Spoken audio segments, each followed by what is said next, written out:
That's right, it's a folding electric bicycle being reviewed on my channel, the A2B Kuo Plus.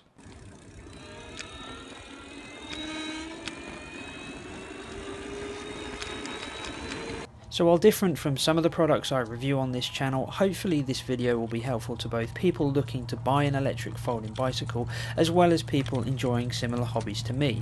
My aim is to demonstrate its usefulness as a video tool just as much as a mode of transport. So just to manage expectation, I'd like to state that I am not an expert in electric bikes. I'm not particularly an expert in bikes at all. However, I am a consumer who has bought this product and would like to review it. I hopefully will capture all of the points required, and if I do miss out anything, I do apologise.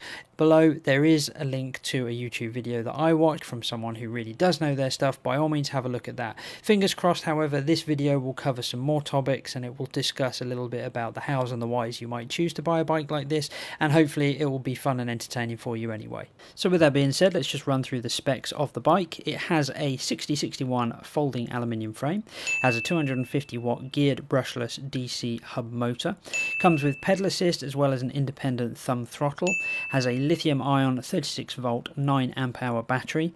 Range is up to 37 miles, which is 60 kilometers, obviously depending on the way you ride it, how much pedal assist you're using and the condition of the battery and the terrain. Charge time's about 4 to 6 hours from almost dead to fully charged.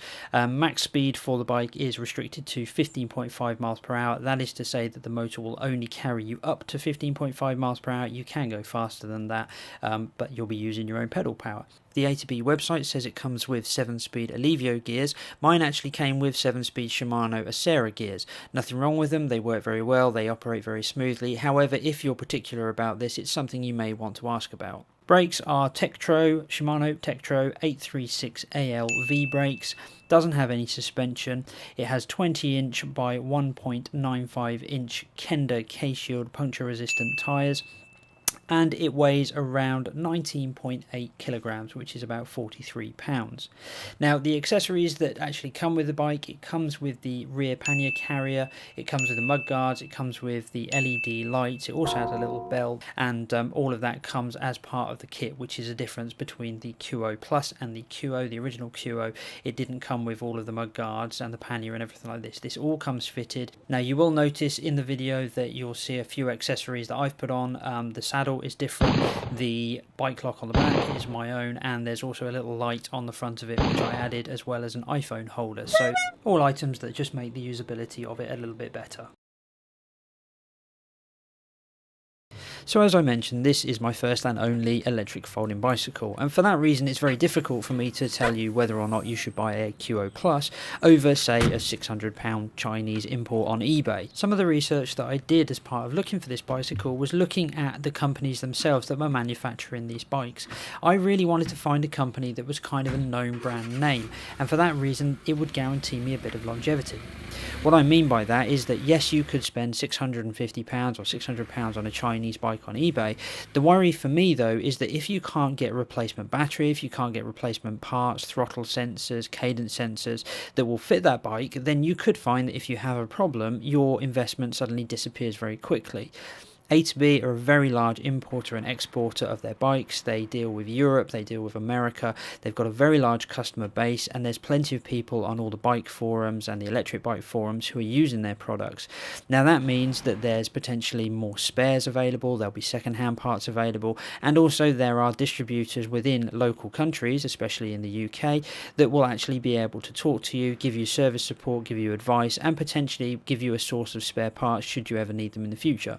It's worth bearing in mind that lithium-ion and lithium-poly batteries that are used in electric bikes don't last forever. They have a limited number of charge cycles before the internals of the battery start to degrade, and for that reason, after about 5 years, maybe even sooner, depending on the quality of the battery, you're going to need to replace it.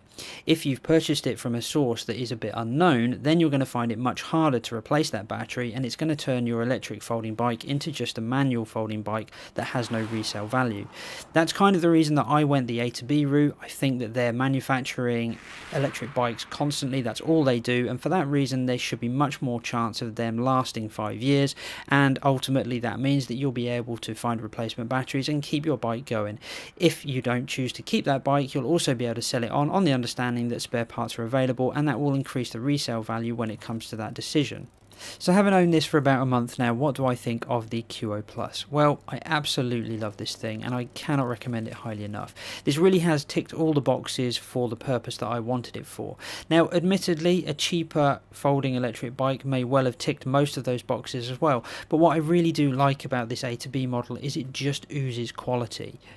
Compare it, if you will, to picking up a cheap plastic mobile phone that's got Android on it. You recognise the operating system, it works, it performs, but you just get that feeling that it's not going to last forever. Compare that to, say, an iPhone 7 or an S7 from Galaxy. You know that it's a quality item, it feels good, you can feel that it's going to last a little bit longer, and it's very much the same with this bike. When you're riding along, you're not conscious that you're riding on a folding bike. The locking mechanisms, the double lock on the handlebars and on the frame, they're solid, there's no movement in the joints, anything like that, and it just gives you the confidence to get out there and use it as much as you can. In terms of the electric elements of the bike, you get all the punch you really need from the 250 watt motor.